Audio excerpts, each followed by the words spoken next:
Hello à tous, en mai fais ce qu'il te plaît, et moi, je lance une nouvelle émission. C'est comme ça. Je vous en dis plus sur cette nouvelle émission en fin de vidéo, mais sachez qu'on est parti pour voir 10 comics qui sortent en français en ce joli mois de mai, mais que c'est pas un top, c'est juste 10 bonnes sorties que j'ai envie de mettre en avant, et qu'on en fait 10, parce qu'en vrai, j'aimerais parler de plus de comics, mais qu'il faut bien poser des limites.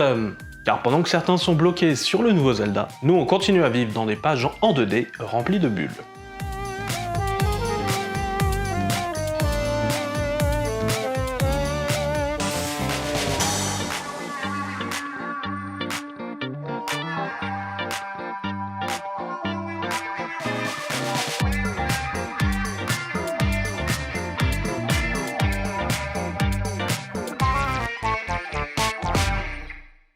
Et l'on commence ces 10 sorties VF par revenir au tout début, à l'époque des dinosaures. Jurassic League est tout simplement une histoire sans prise de tête qui se dit « Tiens, et si on prenait les héros de la Justice League, mais en mode dinosaure ?» Et c'est vraiment sympa, c'est pas une œuvre qui changera à tout jamais votre vision du monde des comics, clairement non, mais c'est un bon divertissement. Avec une énergie dans le dessin qui transparaît autour de ces grosses créatures dessinées par Juan Gedeon. Bien sûr, on aurait préféré que le co-scénariste Daniel Warren Johnson dessine aussi parce que c'est un dieu du dessin, mais ne boudons pas notre plaisir, surtout quand les couleurs de Max Spicer assurent clairement le taf. Et mon côté archéologue m'oblige à vous préciser que les humains et les dinosaures ne se sont jamais rencontrés, il y a des milliers d'années entre les deux, mais bon sang, on s'en fout, c'est fun. Bref, c'est rempli de super dinos, de couleurs et d'une énergie largement réconfortante, et bon sang, c'est plaisant à lire. Certes, on sent le côté marketing de mélanger dinos et super-héros, mais au moins le résultat est un bon rugissement plein d'énergie pour passer un bon moment. On s'éloigne des dinos, mais on reste dans le passé pour aller rendre visite aux Vikings, avec une nouvelle édition de Ragnarok. Un titre scénarisé et dessiné par Walter Simonson, le gars qui a fait mon run préféré sur Thor ever de tous les temps. Et on retrouve sa patte extrêmement énergique dans la composition, complimentée aussi par les couleurs de Laura Martin, dans un style sobre et sombre. Car oui, Ragnarok a eu lieu, les dieux sont morts. Enfin, jusqu'à ce que quelques survivants qui traînent dans les 9 royaumes, ne retrouvent le cadavre de Thor et ne le réveillent. Et qui tue tout le monde parce que il est pas content. S'ensuit une saga proprement épique à base de géants des glaces, d'elfes noirs, de derniers des nains, du seigneur de la mort à Guntyr et de vieilles blessures, bref tout ce qu'il faut pour un récit mythologique épique digne d'être lu. Et je lui souhaite d'être lu parce que la première édition du récit chez Glénat n'avait malheureusement pas été couronnée de succès. Et la suite d'ailleurs est encore inédite par chez nous, à mon grand chagrin, parce que Walter Simonson est un monstre de dessin et que ce récit mérite votre attention. Et tant qu'on est à parler d'œuvres méritant votre attention, voici The Blue Flame de Christopher Cantwell et Adam Gorham. Suivons Sam Browsam, un gars normal qui répare des chaudières, qui fait aussi partie d'un groupe de super-héros de la vraie vie, et qui participe aussi dans l'espace à un procès sur ce qu'est l'humanité, et finalement ce qu'elle mérite. Car dans ce récit, tout est mélangé, on est dans un récit où plusieurs finalement identités, ce mélange suite à la tragédie, avec un grand T majuscule, et qui font une œuvre finalement vraiment extra et qui mérite d'être lue. Le tome est un one-shot, on y retrouve une critique de l'Amérique, de ses démons, et ceux de l'humanité en fait en général, finalement. L'ambiance passe du sombre et morne quotidien de notre monde aux couleurs finalement chaudes et vibrantes de l'espace, et finalement vous laisse avec une question, comment vous plaidez? Dans cet entremêlat de vie et de destin qu'est notre monde, l'humanité est-elle coupable ou non? La réponse, ou en tout cas une réponse, est dans ces pages. Allez, et tant qu'on est dans la joie et la bonne humeur, parlons de Stray Dogs. Une série dont je vous ai déjà parlé dans le bilan annuel 2021 et qui sort enfin en français. Ici, on va jouer sur le principe en fait de la mémoire des chiens, comment elle fonctionne, parce que son fonctionnement est assez atypique, elle est assez courte finalement cette mémoire. L'histoire, c'est qu'un nouveau chien arrive dans une maison où vivent déjà de nombreux autres chiens. Sauf que le nouveau chien, il est persuadé que son nouveau maître, il a tué son ancienne maîtresse. À elle, finalement, de tenter de convaincre les autres chiens et de démêler le vrai du faux dans cette petite histoire scénarisée par Tony Flex. Au dessin, on retrouve Trish Fortner, qui rend son trait assez similaire à celui, on va dire, de Don Bluth, peut-être époque Disney. Bref, si ça vous rappelle La Belle et le Clochard ou Les 100 Dalmatiens, c'est assez normal, c'est fait pour. Mais c'est un peu moins mignon, notamment ce qui se passe derrière l'établi du jardin, par exemple. C'est un peu moins joie et bonne humeur, d'un coup, non? Mais ça reste quand même un très bon titre animalier et que j'aime beaucoup, bref, foncez dessus. Si vous l'ignorez, je suis un très grand fan de Hulk, le géant de jade au cœur brisé. Et j'aime bien aussi la série des Grand Design en général, notamment comme quand dans X-Men Grand Design, finalement le tout sera raconté / résumé l'histoire des personnages de façon stylisée. Et c'est le cas de ce Hulk Grand Design, écrit et dessiné par Jim Rugg. Le style est dingue. On a pratiquement un style différent à chaque page. Ici un collage, ici un crayonné, ici une page de journal, ici une pleine page, ici la reprise d'une couverture célèbre.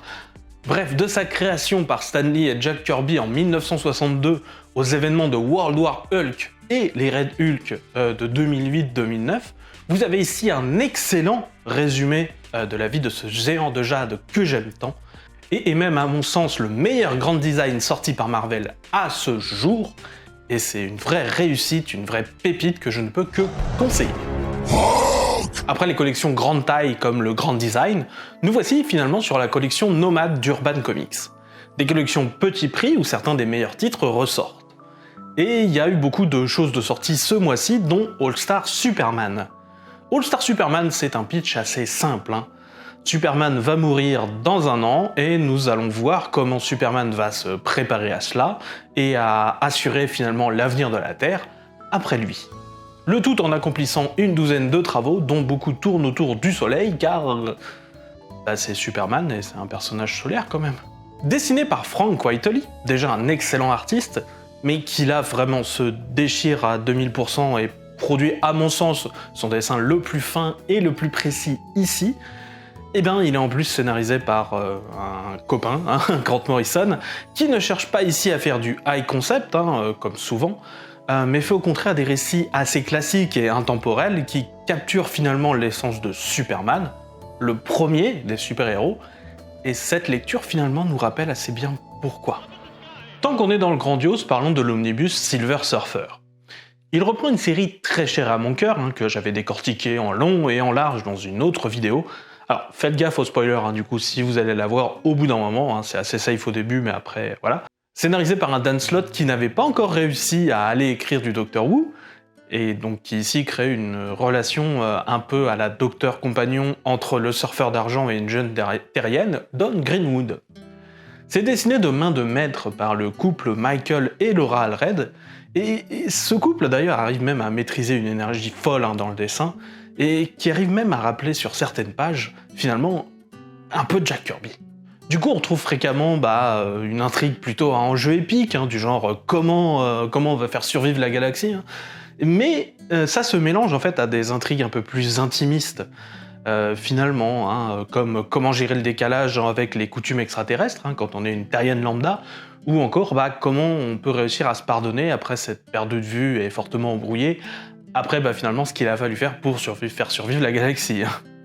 Et on a même des numéros expérimentaux, comme celui où on est perdu dans le temps et l'espace et où la mise en page justement reflète parfaitement cette perte de repères, ce qui a valu d'ailleurs à la série l'équivalent d'un César, c'est-à-dire un Eisner Award.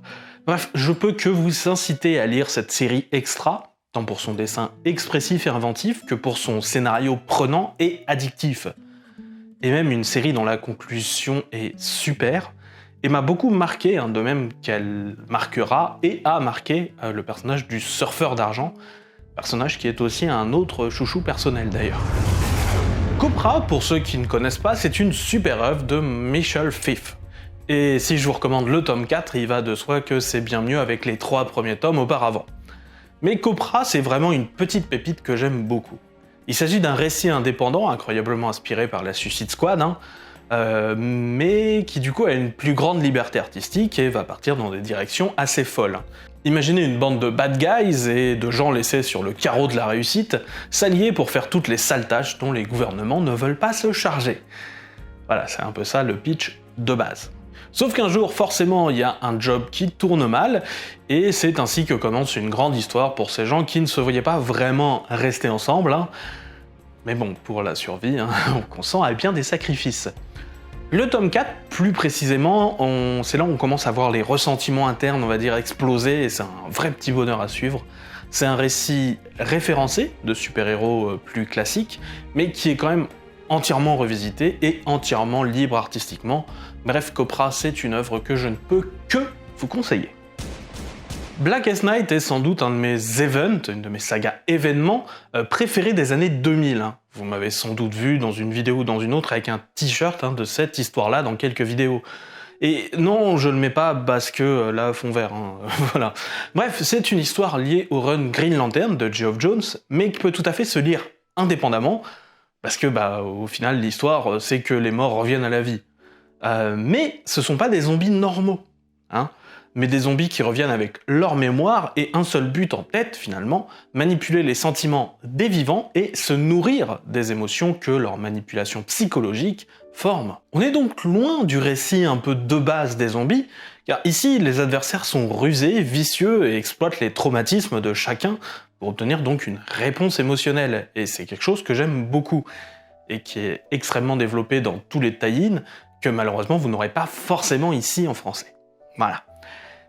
Parce que le reste de l'histoire est plus conventionnel, hein. On découvre la menace, les héros forment un groupe, découvrent comment on peut combattre cette menace, et gagnent à la fin.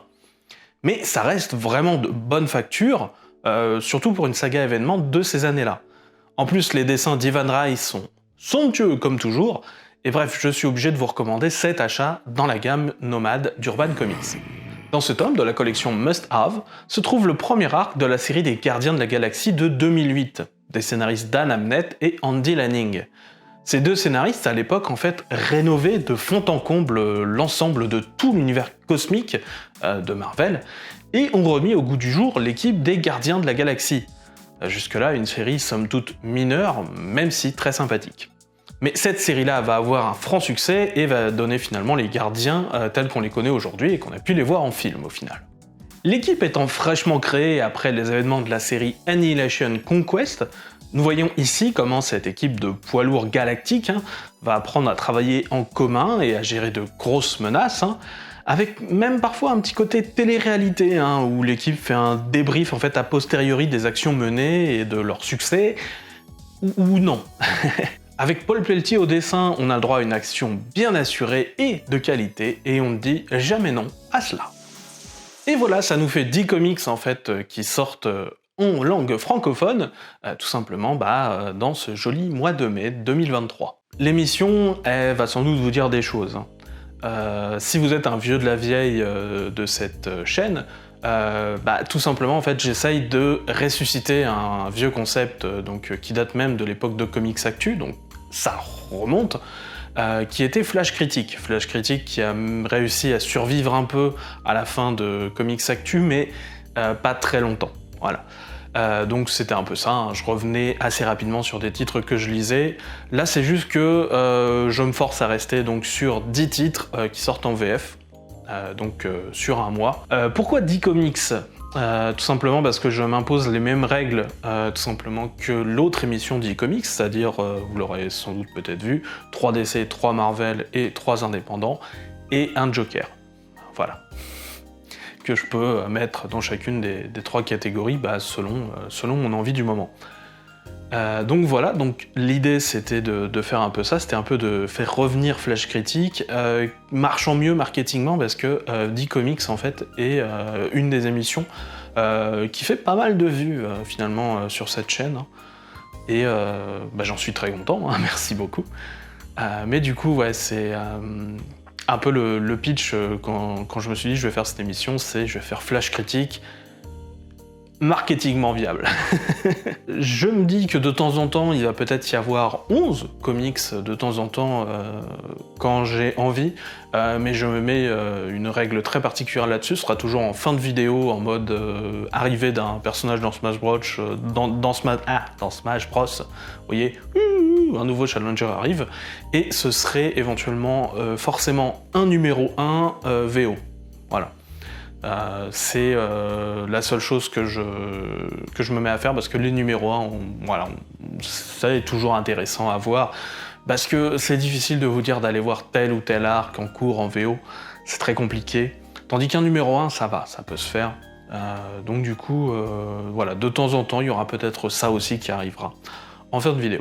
Aussi, autre petite chose, non, ça ne remplace pas 10 comics des années, voilà, qui continuent, mais qui finalement en fait me prend plus de temps que ce que j'aurais pensé, tandis que cette émission-là, finalement, ne m'a pas mis tant de temps que ça à faire, donc celle-ci pourra rester mensuelle, et 10 comics sur les thématiques resteront un peu plus sporadiques, on va dire.